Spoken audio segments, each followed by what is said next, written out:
पिछले साल 1 दिसंबर से 15 दिसंबर तक पता नहीं कितना पापड़ बेलना पड़ेगा उनको। आवेदन ले लिए गए। अब सभी लोग उम्मीद आस लगाए हैं, सभी समस्या वाले हैं, चाहे समस्या दूरी को लेकर हो, बीमारी का लेकर हो, विधवा परित्यक्ता हो। अब वो सारे लोग चाहते हैं कि जल्दी से जल्दी हमारा ट्रांसफर हो। उसमें अधिसंख्य संख्या है बीपीएससी वाले शिक्षक, जो दूरी को लेकर के नौकरी पानी थी, जहां सरकार ने भेजा वहां सबकी पोस्टिंग ले ली।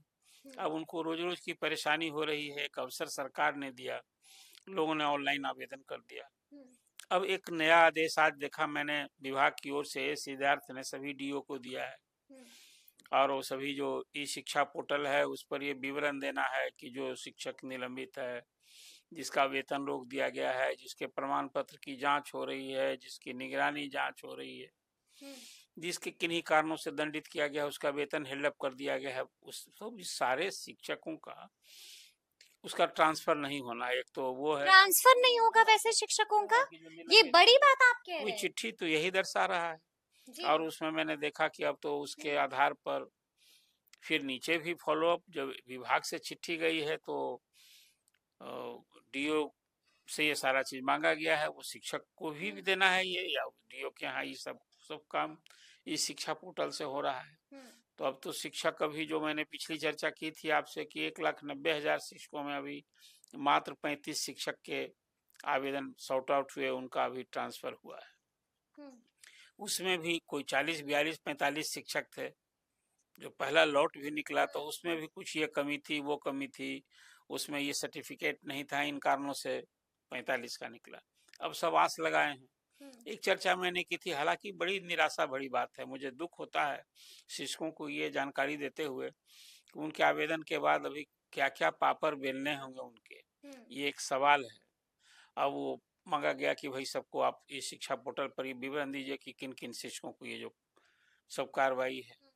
अब वो सारे लोगों का विभाग ने ये तय कर लिया कि उनका तबादला, तो समस्या वहीं की वहीं रह जाएगी। जिन शिक्षकों ने लिया था, आखिर कोई अररिया में पोस्टेड है और उसके कहीं भी जाएगा, आप ट्रांसफर करेंगे तो आरोप उसके खिलाफ, विभागीय कार्रवाई जो कुछ चल रहा है वो तो अपनी जगह है। अभी तो ट्रांसफर के आवेदन पर विचार करना है, लेकिन विचार करने के पहले उसको आप ये कहते हुए ये मंशा सरकार की है, ऐसे लोग शिक्षकों पर विचार ही नहीं होगा। अभी तो इंटर की परीक्षा चल रही है, फिर मैट्रिक की परीक्षा हो जाएगी, और तब फिर सबका तबादला का जो आदेश निकला था, लोगों को योगदान करना है, जिला से बाहर जो जाएंगे फिर वही उनको जो टाइम मिलेगा 1 सप्ताह का। और अब तो सब कुछ पोर्टल से ही ऑनलाइन सबके आवेदन पर। एक काम ये खैरियत है कि शिक्षा अधिकारियों के जाल जंजाल और चंगुल से लोगों को मुक्त कर दिया स्कूल तय करने में। हालांकि देखिए, इसमें भी ऐच्छिक अब तो स्थानांतरण शायद ही, जो सोच करके सिर्फ जिला बदल जाएगा, लेकिन कोई ये सोचते हो कि हम चले जाएंगे तो समस्या जिला में कहीं भी ना होगा। कोई खास एक टारगेट है कि हमको शहर के स्कूल में हो जाए, कोई देहात से शहर में आ रहा है और शहर किसी जिला में है और जिला बदलना चाहता है, तो जिस जिला में ट्रांसफर होकर जाएगा वहां उसको शहर में ही मिलेगा, ये कौन जरूरी है। यानी कि आप कह रहे हैं कि यहाँ पर ऐच्छिक स्थानांतरण नहीं होने जा और रहा क्या है। इसको ऐच्छिक तो सरकार फिर किसी की पोस्टिंग करेगी, जब सरकार ने ये पहले ही से दिशा निर्देश सबका है कि भाई आप जो, इसके पहले मैंने चर्चा की थी कि सारे डीओ से मांगा गया है कि कहाँ वैकेंसी है, कहाँ किस सब्जेक्ट की टीचर की जरूरत है, ये सब कुछ ना देख कर होगा। हाँ, जगह हो जाएगी कि एक खाली उसमें हस्बैंड वाइफ का जो है भर सके, कोशिश हो रही है, जो सरकार की मंशा है कि एक जगह करें। लेकिन नया जो आदेश आया है ना कि वैसे शिक्षकों का झटका देने वाला ये एक आदेश तरह है। से कोई नहीं, इसलिए मैंने कहा जी। कि कितना अभी लोगों को पापड़ बेलना पड़ेगा, और फिर कहीं ना कहीं अब फिर ये चुनाव के बाद ही होगा क्या ऐसे लोगों का। आखिर निलंबन तो कोई एक तात्कालिक कार्रवाई न है, तो फिर उनका निलंबन मुक्त हुआ और अभी सरकार ट्रांसफर कर रही है, तो ये ट्रांसफर का दरवाजा तो फिलहाल अब बंद न हो जाएगा। बिल्कुल अभी जो ये सारे 1,90,000 शिक्षकों के आवेदन पर भी विचार हो रहा है। मैंने पहले भी कहा था कि देखिए, सब कुछ चुनाव को ध्यान में रख करके, वो 1,90,000 शिक्षक परिवार है, तो इतने परिवार को सरकार एड्रेस कर रही है। लेकिन ये जब सबको अभी एक नया माइंड आया है, नई सोच आई है कि ऐसे शिक्षकों का तबादला नहीं करेंगे जो सस्पेंड हैं, जो और अच्छा, हम कार्रवाई। आपसे ये भी जानना चाहेंगे अरुण जी कि वैसे शिक्षकों की संख्या कितनी होगी? अब देखिए, 1,90,000 में कोई 1000 में तो होगा ही, हजार प्रमाण होगी, पत्र, हाँ हाँ, इसमें कोई हजार संदेह से ज्यादा भी हो हजारों सकती में है, हम बोल रहे हैं, हजारों में भी हजारों हो में न सकती होगी। किसी का आवेदन में अभी बहुत सारा जो है। अभी विशेष शिक्षकों ने अभी जब योगदान दिया और उसके विवरण आए तो बहुत सारा मैच नहीं कर रहा था, डाटा मैच नहीं हो रहा था। तो ये हो रहा था कि डाटा मैच नहीं होगा, तो सबको चिंता थी। अभी अभी तो वित्त विभाग की एक गड़बड़ी इंटरनल थी, जिसके चलते अभी सबका वेतन और पेमेंट रुका हुआ था ठेकेदार तक का, अब वो दुरुस्त हो गया है। बिल्कुल। लेकिन अब शिक्षकों का अभी जिस स्कूल में विशेष शिक्षकों ने योगदान किया है वहीं से उनका वेतन मिलना है। दिसंबर का वेतन तो वही ना मिलेगा अब जहाँ लोगों ने योगदान किया है। तो कुल मिला जुला करके अब ये जो एक नया अभी फरमान जारी हुआ है सिद्धार्थ का कि जिन पहले आप विवरण दीजिए कि किन किन शिक्षकों के खिलाफ आरोप लंबित है, कार्रवाई हुई है, तो मतलब है कि ऐसे लोगों पर तो विचार नहीं होना है। तो उनकी समस्या तो समस्याग्रस्त होते हुए भी बिल्कुल। 10 की 10 यानी कि रह गए। ये वैसे शिक्षक हैं जिनको आप कोई आस, उनकी कोई भी उम्मीद जो कैसे है कि आप हर उम्मीद पर मिलेंगे, कायम आप रहती कैसे है। तो आप उसको जिसको आप कहिएगा जी। कि आप अभी निलंबित हैं तो निलंबन वाले का तो अब फिर निलंबन तो अस्थायी रूप से रहेगा नहीं ना, उसके खिलाफ विभागीय कार्यवाही है। तो अंतिम ऐसा कोई ग्रॉस मिसकंडक्ट रहता है तब ना कोई कार्रवाई होती है। तो कुल मिला जुलाकर ऐसे शिक्षकों के लिए एक निराशा की खबर मुझे ये दिखती है कि अब सरकार ने फिर एक माइंड अप्लाई किया। 5 फरवरी तक ही सारे डीओ से विवरण मांगे गए, कैसे शिक्षकों का विवरण दीजिए इस शिक्षा कोष पोर्टल पर कि किन किन के खिलाफ इस तरह के शिकायत आरोप सब लंबित हैं, कार्रवाई हुई है। अब लीजिए विवरण पहले इकट्ठा किया जा रहा है इस अच्छा, हम सब। आपसे ये भी जानना चाहेंगे अरुण जी कि क्या 5 फरवरी के बाद ट्रांसफर पोस्टिंग का शेड्यूल जारी हो सकता है? नहीं, शेड्यूल अब जारी, एक बार देखिए उसको करेगा ही। हुँ, नहीं, एक बात मैंने आपसे पहले भी ये बात कही थी कि अभी जो विशेष समस्या में जो कैटेगरी बनाई थी सरकार, हुँ, तो गंभीर रोग, असाध्य रोग, फिर हस्बैंड वाइफ को एक जगह भरसक, एक जगह मतलब एक स्कूल में नहीं, ठीक है। एक जगह का मतलब नियर टू हो जाए।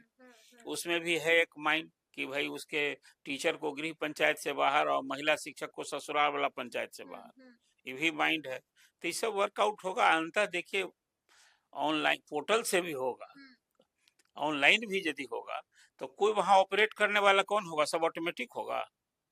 कोई आदमी वहां उस पूरे कंप्यूटर में आखिर सारा चीज को ऑपरेट कौन करेगा। हाँ, जिस ढंग से डीओ के हाथ में दिया जाता तो सचमुच सरकार की बहुत बदनामी होती। और अभी बेतिया के डीओ, वैशाली के डीओ, अभी तो 2 के खिलाफ आपने खबर परोसी है कि कैसे विभाग को हार पार करके कार्रवाई करनी पड़ी है। एक को निलंबित किया गया है कि खिलाफ विभागीय कार्यवाही हुई है। इसलिए ये सरकार ने सेकेंड टाइम में माइंड अप्लाई किया कि नहीं नहीं, ये डीओ को हम जब स्कूल तय करने के लिए देंगे तो फिर बड़ी बदनामी होते रहेगी। तो ये एक एसीएस का बिल्कुल बुद्धिमत्तापूर्ण डिसीजन है। इसलिए लेकिन अब ये कुछ कर रहे हैं सरकार, अब उसमें मुझे लगता है कि बहुत लोग छटेंगे। एक बात तो और हम कहे थे आपसे कि ट्रांसफर जो लोग चाहने वाले हैं विशेष समस्या में, तो एक दूरी का जो पैमाना था, बिल्कुल, बिल्कुल। अब कोई अरवल वाला जो है वो कहे कि हम पटना आ जाएंगे तो शायद उस पर विचार होगा कि नहीं होगा, ये भी स्पष्टता नहीं है अभी। जी। और अब तो उसमें 2 कैटेगरी बनाई गई थी कि 90,000 पुरुष शिक्षक हैं और 60-70 हजार महिला शिक्षक हैं। तो उसमें था कि महिला शिक्षक को पहले कर लें, पुरुष शिक्षक को अंतिम में विचार करेंगे। और अब 4 कैटेगरी भी बनाई गई है, सभी कैटेगरी के शिक्षक ने इसमें अप्लाई किए हैं। वो नियमित वेतनमान वाले भी किए हैं, बीपीएससी वाले भी किए हैं, विशिष्ट शिक्षक किए हैं, और कुछ वैसे शिक्षक जो 70,000 जिन लोगों ने अभी तक परीक्षा नहीं दी है क्षमता की, ऐसे लोग में भी से कुछ लोग हैं ट्रांसफर चाहने वाले। तो कुल मिला जुला कर, लेकिन फिर मैं आपसे कहता हूं कि जो एसीएस सिद्धार्थ ने किया है, कहा है, ये भरोसा किया जाना चाहिए कि मार्च में निश्चित रूप से स्थानांतरण का एक बड़े पैमाने पर ये जितने शिक्षक हैं, जहां जिसको जाना है वो सरकार निश्चित रूप से ये कार्रवाई इसलिए यानी कि करेगी। आप कह रहे हैं कि मार्च तक सब कुछ हो जाएगा, हाँ, शिक्षकों की ट्रांसफर पोस्टिंग मार्च तक हो जाएगी, इससे ज्यादा लंबा इंतजार तो नहीं नहीं नहीं, अब करना देखिए पड़ेगा। अक्टूबर नवंबर में विधानसभा का चुनाव होना है। बिल्कुल, जी। तो अक्टूबर नवंबर में चुनाव होगा तो मुझे लगता है कि सितंबर में ही हुँ, डेट अनाउंस हो जाएगा। डेट अनाउंस हो तो जाएगा। डेट अनाउंस हो जाएगा, आचार संहिता लग जाएगी, और शिक्षकों का बड़ा रोल है। हुँ, शिक्षक कहीं प्रिजाइडिंग ऑफिसर बनते हैं, सब इलेक्शन में उनकी ड्यूटी लगती है। हुँ, इसके कारण मैं ये कह रहा हूँ कि आखिर जिस जिला में जाएंगे फिर वहाँ उनकी सूची बनेगी, बिल्कुल। सबको तो आखिर बनना ना है। हुँ, एक बड़ी संख्या है, 1,90,000 शिक्षकों में यदि 1,60,000 का भी तबादला होगा, 1,70,000 का भी, तो कोई छोटी संख्या नहीं ना है। लेकिन तबादला होगा, ये भरोसा किया जाना चाहिए।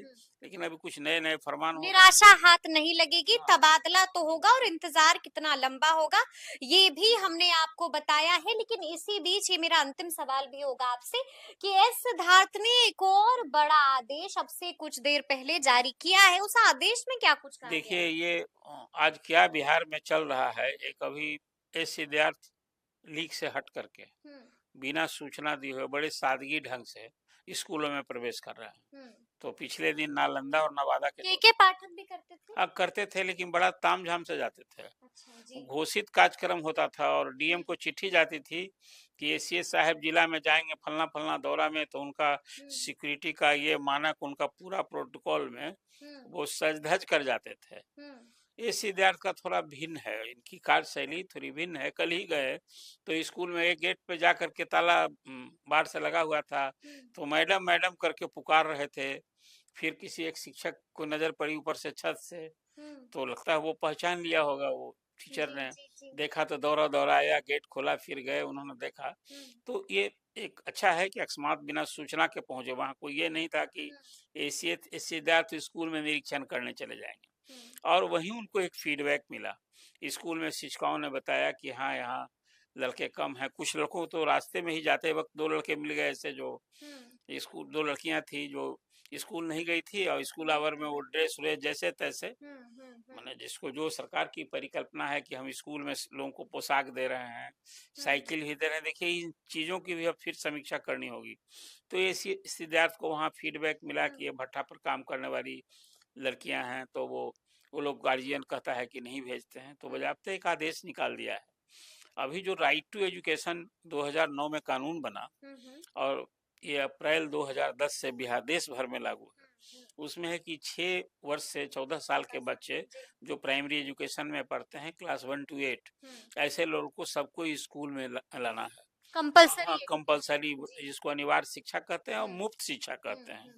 और ऐसे ही शिक्षकों के लिए साइकिल, इसके बाद साइकिल नहीं, इसको तो पोशाक और मुफ्त किताबें दी जाती हैं। तो सरकार केयर कर रही है। लेकिन आज भी बिहार में इसका अभी जस्ट पिछले ही दिन असर की रिपोर्ट आई है कि कोई ग्रामीण क्षेत्रों में आज भी 10% ऐसे बच्चे जो 6 to 14 ईयर्स के एज वाले हैं, स्कूल अभी नहीं जा पा रहे हैं। तो कल एक आदेश दिया, आज ही, अब से कुछ देर आज अभी कुछ देर पहले सिद्धार्थ ने जिलाधिकारियों को एक आदेश दिया है कि भाई ऐसे जो भट्टा पर काम कर रहे हैं, कोई सड़क निर्माण में है, अब वो एक गरीब मजदूर परिवार का बच्चा है, जहाँ जाता है बच्चे भी साथ जाते हैं, तो सब लोगों को डिस्ट्रिक्ट मजिस्ट्रेट को एक टास्क दिया गया है। सरकार ने बिल्कुल, ये मैं मानता हूँ, सराहनीय पहल है कि उन सारे बच्चे को स्कूल में पहुंचाना। परिवार, माँ बाप उसके कहीं भट्टा पर काम कर रहा है तो करते रहें, लेकिन बच्चों को स्कूल पहुंचाने की जिम्मेवारी डीएम की हाँ होगी। डीएम की होगी। डीएम फिर उस माथत अपने सारे बीओ को और अधिकारियों को लगाएंगे। संबंधित क्षेत्र के जो स्कूल में हेडमास्टर और टीचर को भी जिम्मेवारी है। तो ये कल एक फरमान जारी किया है कि चाहे वो ईंट भट्टा में काम करने वाले हों। सराहनीय कदम है। हाँ बिल्कुल, ये सराहनीय पहल है। और लेकिन अभी एक ही तस्वीर दिखाता है कि आज भी आप सब कुछ कर रहे हैं, तो अभी अभी 10% बच्चे 10% 8 इस ग्रामीण क्षेत्रों में भी ज्यादा स्थिति है। अभी तो मैं एक और फीडबैक ले रहा था, अभी सभी स्कूल में अपार जो है उसके तहत सबको बनाना है, जिस तरह आधार बना बच्चों का। ये पूरे देश भर में एक यूनिफाइड, एक बार जो बच्चे का बन गया तो वो नंबर जो है एक यूनिक कार्ड नंबर, वो चाहे बीए तक भी करेगा तो एक नंबर हो गया। तो इसके लिए सरकार ने, चाहे वो प्राइवेट स्कूल में पढ़ रहे हो या सरकारी स्कूल में, सबका बनना है। अभी भी ग्रामीण क्षेत्रों में फीडबैक मिल रहा है कि गार्जियंस का जो रिस्पॉन्स चाहिए ना, अब टीचर तो परेशान है, सरकार ऐसे स्कूल के हेडमास्टर को गार्जियन कोऑपरेट नहीं कर रहे हैं। गार्जियन कोऑपरेट, इसको एक व्यवहारिक पक्ष कैसे होगा? इसमें भी कहीं ना कहीं एक टीचर